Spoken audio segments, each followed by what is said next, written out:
Hit it and we'll cut it. All right, go ahead and kick it off, Rob. Hey, and welcome to the Tailgate Sessions with Greg and Gordo.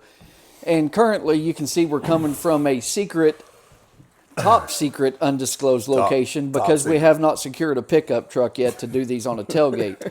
But like I was talking with my good buddy Greg here, and he can explain down south about tailgates.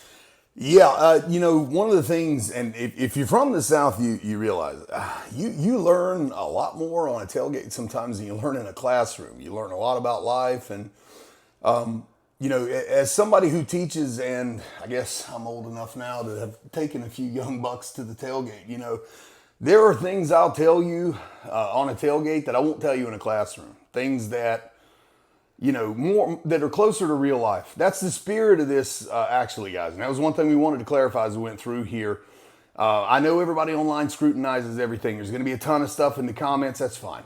I don't care. This is the real take on how this is done every day without those safety measures that you have to put in when you're doing lecture in a classroom. So when we talk about things, and we're going to talk about some topics today that people have asked for, it's got a lot more to do with how it's really done in the field, how it has to be done in the field, than the sort of in a perfect world vision that people have in the classroom sometimes. And that's really why it's called the Tailgate Sessions. We will be doing it from a tailgate a time or two for sure, but we just want to make sure that was understood because there'll be things said here that you won't hear anywhere else. And it'll be because they're honest and they're real. And that's the kind of lessons you usually get on a tailgate in the South, for sure. Anybody, from the South understands that, especially if you're from the Southeast. You get it. You know what I mean? Anyway, go ahead. Hey, I think that's where some of you learn some of life's best lessons, to be honest. Yeah. So, today we were going to talk about cardiac arrest for this segment. And, you had a question for me. And before we get to that question, when I first started doing cardiac arrest, it changed just as I got into this field. Yeah. And I know people aren't going to believe this, Greg, but cardiac arrest in the field used to be first line treatment. And it changed. Thank God it changed. At the same time, I became an EMT. I know what you're going to say. Yeah.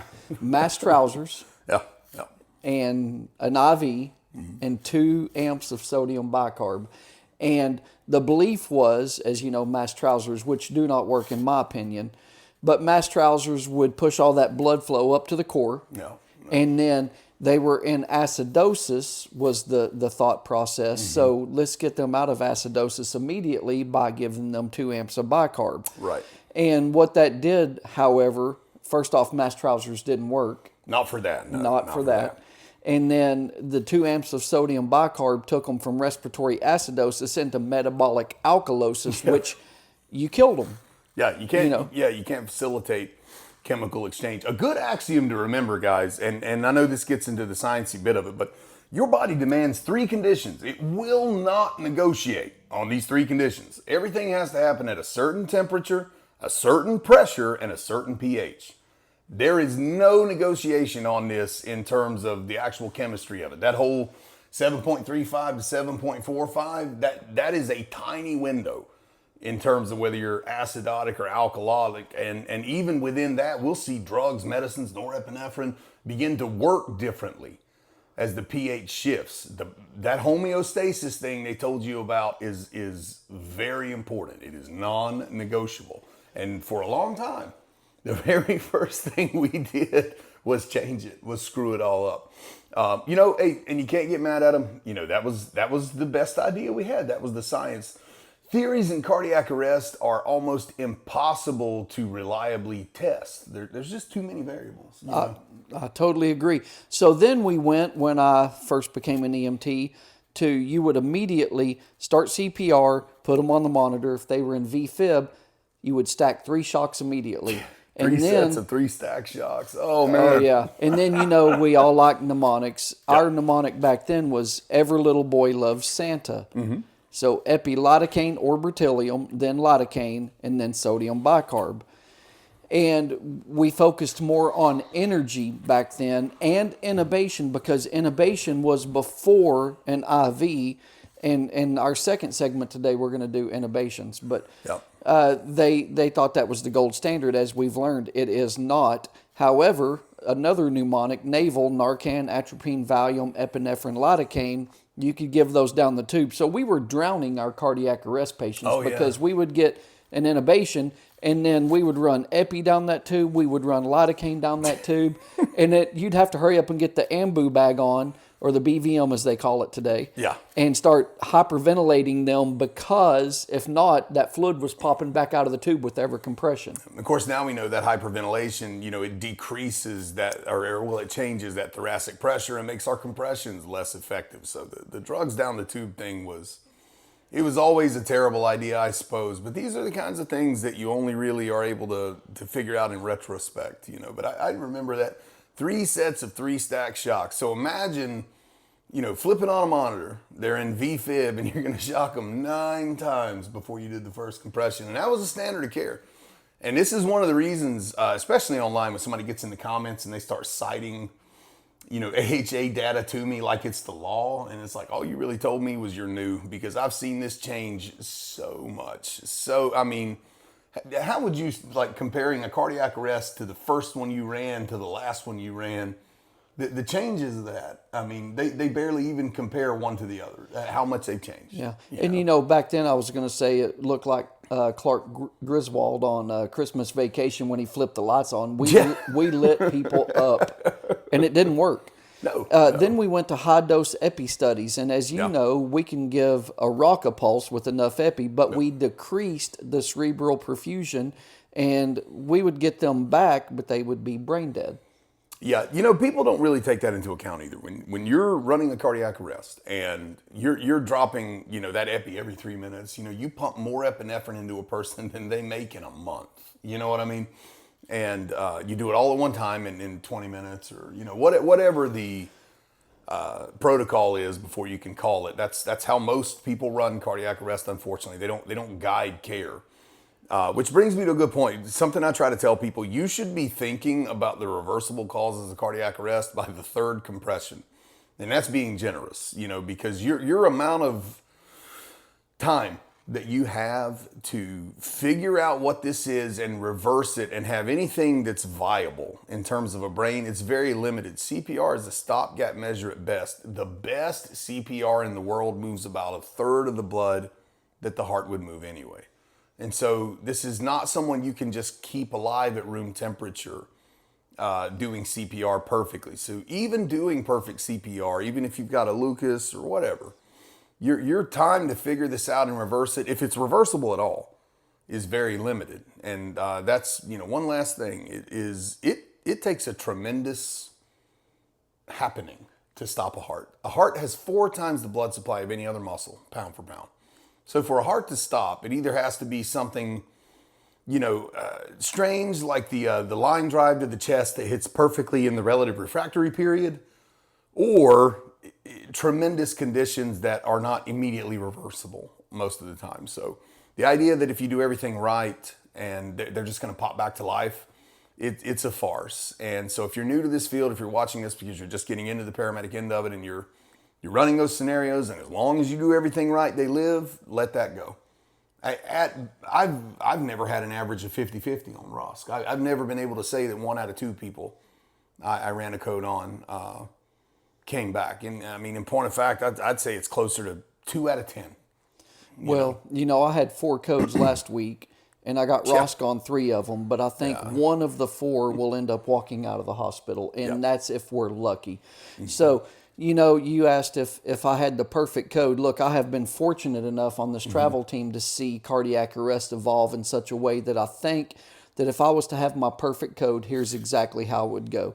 Yep. And shout out to the places that, I won't name in this. Yeah. But let's just say 2 of my travel assignments ago, I worked at a place that they did continuous compressions, and on every 10th upstroke, using what's now called a small adult BVM, but it's a child BVM with an adult mask. Mm-hmm. Every 10th upstroke, they would give a breath, not stopping compressions, and they would go to 200, and at 200, while they were changing compressors, that was the time where I would look at the monitor and say shock or no shock. And if I was to say shock, they would do 30 more compressions while I was charging the monitor. And at the time that I needed to shock, they would hands off, I would shock, hands on.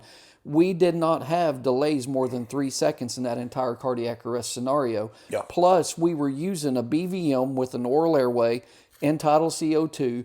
One person's job was to hold the mask. The other one would ventilate every 10th upstroke. Right.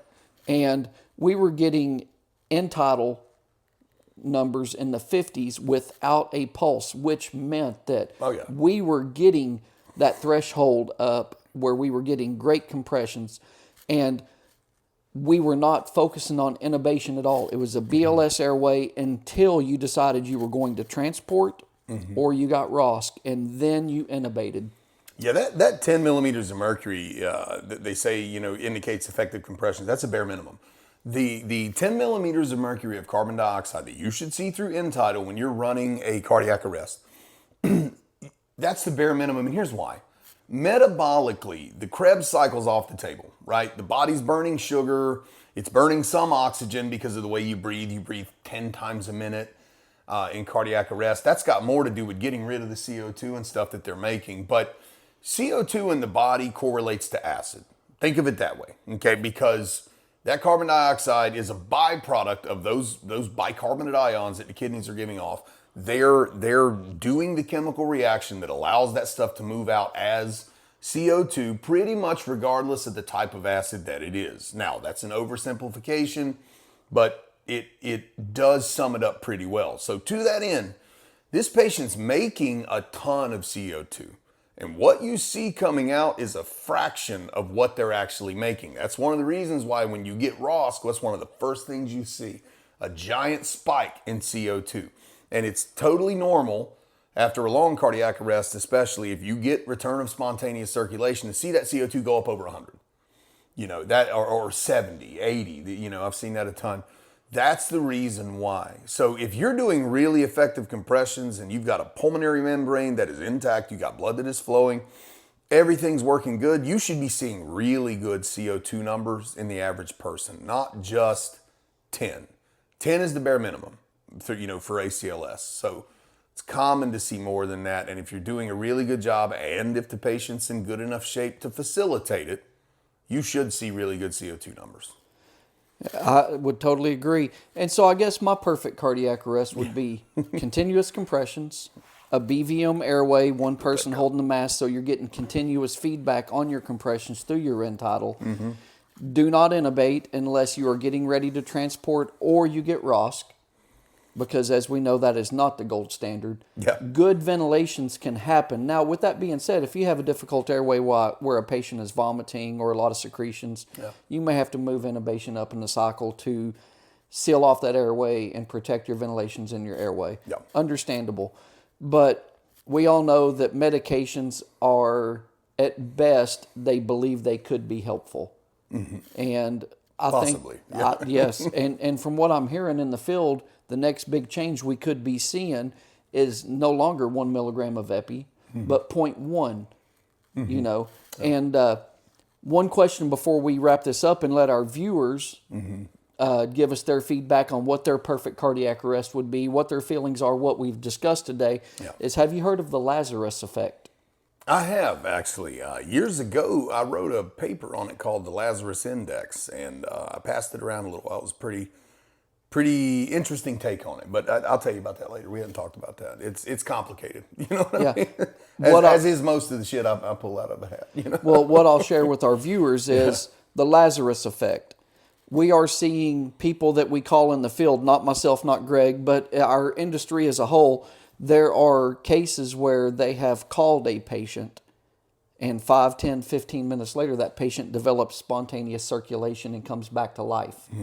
And I guess what I would say and caution everybody is as aggressive as we are with ventilations and as aggressive as we are today with epinephrine, if you work somebody for 20 minutes and you go through your steps to pronounce that patient, which is understandable, it's not a bad idea to leave that monitor on that patient, just set it off to the side and just while you're wrapping up everything else, cleaning up, speaking with the family, keep an eye on that monitor. And I would do that for 5-10 minutes if it was me. Okay. Because if I see a change, if all of a sudden I start seeing a organized rhythm develop, or that patient start having agonal respirations, Right. it may be time to reevaluate and start that back up. I think a lot of and you'll know because you did the paper on it, we get the pressure so high in the thorax. We get the pressure so high in the head. And we're pounding all this medication into them. And then when we stop, all the pressures start coming back down. And that, when you get in that certain pressure area, those medications are thought to all of a sudden work. Right. And maybe that's one of the reasons why we're getting that. I don't know. I'm just a dumb old redneck. But Well, a big part of, and I forget who said it, but, and I'll butcher the quote, but it was, the practice of medicine is just keeping the patient entertained while the body heals itself. And I can't remember who said that or if that was even how they said it, but most of what we do, pre-hospital medicine, hospital medicine, outpatient medicine, what you're doing is you're facilitating the body's natural processes, right? And so you're attempting to give the body a chance to do what it would do anyway if it knew better. So when we take anti-inflammatories, when we knock a fever down or whatever the case may be, a lot of times what we're chemically making the body do is what it would have done if it knew better, right? So if it's what's conducive to life. Now, in cardiac arrest, sometimes, and we got pretty good evidence of this, we're working against what the body would normally do. The debate on epinephrine is a good example. They say we're giving too much. There's too much vasoconstriction, too much thoracic pressure, too much intracranial pressure. A lot of times we may be working against the body and insulting the body in cardiac arrest with these medications. And to a certain extent, sometimes when we leave things alone, they get better. There's a time when less is more. And I know it's not a cardiac arrest, but it was day before yesterday. I had a kid with croup, right? So they're pissing this kid off when I get there. They're trying to hold her face and make her take blow-by albuterol with saline in it and all that. And I kind of politely, right, took control. And it was 44 degrees outside. I said, just get her strapped in, leave it alone. I want to go outside. I want to go outside. Finally, I got my way, right? We go outside. What do you think happened? Kid quits coughing. She can catch her breath. She goes from a room air oxygen sat of 84 to 99, right? We were able to get a pulse ox on her. And here's the fun part. The 84 that I saw was after she had been outside for a little bit because they couldn't get her to keep a pulse ox. So we tape one to her toe and then stop messing with it, stop concentrating on it. She forgets about it. We stop doing the albuterol and the oxygen and the mask and all these things that the other guys who were on scene were doing and insisting upon. And the kid is breathing just fine. The heart rate goes from right at 200 to 160. She's 2 years old, so that matters. All this together, sometimes less is more. Sometimes it's better to facilitate what the body was going to do anyway. And truthfully, if you want Greg's opinion for what it's worth, sometimes that's what we really need to be focusing on. We always want to pick another intervention or be aggressive or do another thing. There's a reason that the only things that have ever been shown to work are CPR and defibrillation. Some of that reason is cardiac arrest is hard to study. There's a lot of confounding variables. But I think some of that reason is that, chemically, guys, we don't fully understand how these processes work at the cellular level, at the metabolic level. Case in point, if we truly knew cellular metabolism, the way that they teach it in a classroom, if we truly could guarantee it, there would be no debate on bicarb. We would know for sure if it worked or not. We would know for sure. We'd be able to map it out. All these years later, we can't. I had a conversation with a guy we work with, Ty, great guy. He's a veteran. He was my partner the other day. And I was explaining the same concept to him. And he said, man, that's crazy. Why would they teach it like that if they didn't really know? I said, well, you've seen a picture of an atom in your textbooks, right? Everybody remembers the picture of the atom. You got your nucleus and there's these electrons orbiting it. It's in every science book from, 5th grade up. When do you think they took a picture of that? And he said, I don't know, 100 years ago. I said, the first picture of the first atom was taken around 2014. We were guessing what an atom looked like. And what do you think we found when we got that picture? It didn't look anything like we thought. They took a picture of a gold atom. Those are the biggest atoms, so that was the one they could get a picture of. Most of what we do, whether it's the science of medicine or the science of how a car runs, it's predictive. It's how we think it works. So when you hear these changes come about, or when somebody starts standing on business and quoting this book and quoting that book, understand that all they're really quoting is somebody else's idea. Without data that says it definitely works this way we tested it, it's a theory. And you need to be ready to change that at any point in time. And that's the reason cardiac arrest changes so often, because things are notoriously hard to test. And we have a minuscule understanding of how the human body really works, nuts and bolts. We don't understand. I say we like I'm part of the guys figuring it out. I'm not. I'm the guy who's just reading what they figure out. But we don't understand it. So be ready to change at a moment's notice for an EMS update or the AHA update or whatever. Because at the end of the day, your best practice, your evidence-based medicine is somebody else's educated guess. And you know what? I'm not shitting on it because that's the best we got. That's the best that we have. But also, don't get mad at yourself for things you used to do that you now know don't work. And also, don't put too much faith in this new thing you're doing instead of that old thing you're doing, because, and Rob will back me up on this, we've been doing it long enough to see him tell us, this is the right way. No, wait a minute. This is the right way. No, wait a minute. The original way was the right way. So we'll go feeling bad we did this to so many patients when we're doing this because now we got the new better way, only to come back and find out the original way was the better way. That's correct. And that's not just cardiac arrest, although I would say that's the one where it happens maybe the most often. Yep. Because that's the one they research the hardest. So keep that in mind. Okay, that's my monologue for the day. So how about we wrap this up and we ask our viewers to tell us what they think the perfect cardiac arrest scenario would be with a patient, or give us some of their feedback on how they've done it, what they feel would be better. You know, I'd like to see a community of commenters going in here. And if you want to shit post or just stir the shit pot, that's fine with me too, because I love a good argument in the comments. But I want to throw a hand grenade in it because this gets people talking, and I like to talk to them about it. I believe, and I think I can prove, the reason they moved intubation so far down that algorithm is because we're really bad at it, right? We're not good at intubation. And it's not under the best of circumstances to defend us, just a little bit. The only definitive airway is an ET tube. Period. End of story. Have a good day. See you Monday, right? But are we good at getting that ET tube? We're not really that good all the time. Sometimes the situation's bad, and I missed the tube last month. I'll admit it. You know, I called the training officer and was like, hey, I did this today. The chart's not done yet, but I tell on myself. I don't wait for you to figure it out, you know.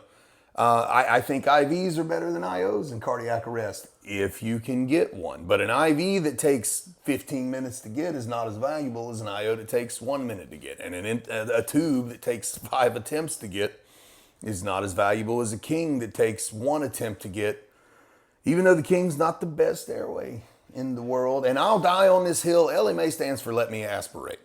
Yeah.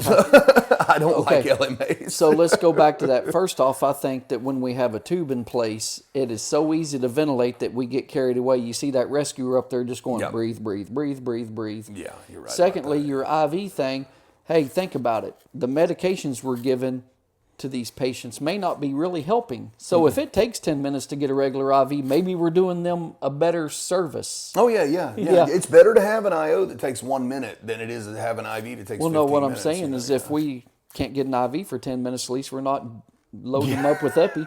You know, you may be right about that one. Yeah. I wish there was a way to pull that data and really look at it. You know, the problem with an EMS chart is it's a stained glass window. It is. And there's no real, I guess they call it QC, but when you read a chart that happened in EMS, there's no guarantee that that's the way it really happened. I just, calling a spade a spade. I've seen a lot of botched calls with beautiful documentation over the years. So Absolutely. That makes shit really hard to study. It's you that know? old saying that someone's never made a mistake on their call, and if you don't believe it, read their run tickets. Oh, absolutely, yeah. What's that movie Shooter, where that senator, he said, "The truth is what I say it is." You know? So, So you get in the comments and tell us what's your perfect cardiac arrest. If you weren't constrained by protocols, if you were allowed to run with the science, the things that you've seen work, because that counts to me. I know the plural of anecdote is not data, but the tips and tricks that work in your individual area, there's something to that. How would you run one? And let's get into comments and argue about it. We'll definitely respond to the comments. I'm going to clip that particular thing. I'll put it on TikTok so we can kind of get together and talk about the comments and things. Right. But the idea here is to get some feedback and talk about it together, because that's what a tailgate session is. You're talking and you're listening. This isn't just a simple class by gurus, but a lot of experience in this room, a hell of a lot more than is on the average ambulance, and we can learn from you, and maybe, just maybe, you can learn from us, but not if we don't exchange info. So throw some stuff in the comments and tell us what you think. And remember, we don't need you to be the best. Just do your best. Yeah. Honestly, if you're giving it all you got, you're going to find out really quickly you're doing better than most of the people you work with. That's correct. Just being the best you can be is often the best in the room, because most people aren't, they're not trying. And as a North Carolinian, right, Michael Jordan is a big deal to me. And I believe it was him that said, what was it? Workout weighs talent. You know what I mean? Because Michael Jordan was not an incredibly talented basketball player. He was cut from the basketball team the first time he tried out, actually. But then he went on to become synonymous with the greatest basketball player ever. And he was very open about the fact that it was hard work. It was hard work that got him there. And so if you're putting in that hard work, if you're watching stuff like this to try to learn as much as you can, you're going to figure out very quickly you're outperforming most of your coworkers. And I can't think of a more noble field to do that in. I mean, that's correct. We're not selling cars here, not shitting on people who sell cars, we need that too. Anyway, get out there and practice, guys. We'll gear it up and talk about something else if you want to. Let's do that. I'll see you on the next one. You be good, brother. All right. Ow. Get some light in.